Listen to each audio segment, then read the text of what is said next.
SVS கல்லூரி தாளாளர் உட்பட 3 பேருக்கு ஜாமீன் வழங்கி உயிரிழந்த மாணவிகளின் பெற்றோர்கள் எதிர்ப்பு தெரிவித்துள்ளனர்.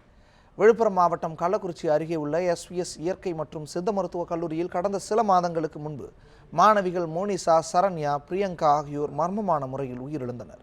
இது தொடர்பாக எஸ்விஎஸ் கல்லூரியின் தாளாளர் வாசுகி, அவரின் மகன் ஸ்வகர் சர்மா, வெங்கடேஷ் ஆகியோரை போலீசார் கைது செய்துள்ளனர். இந்த வழக்கில் ஜாமீன் கேட்டு வாசுகி உள்ளிட்ட 3 பேரும் விழுப்புரம் மாவட்ட நீதிமன்றத்தில் மனு தாக்கல் செய்தனர். அவர்களுக்கு ஜாமீன் வழங்க மறுத்து வழக்கு தள்ளுபடி செய்யப்பட்டது.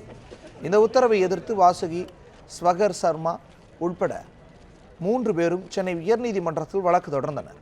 அந்த வழக்கு சென்னை உயர்நீதிமன்றத்தில் நீதிபதி கல்யாண சுந்தரம் முன்பு இன்று விசாரணைக்கு வந்தது.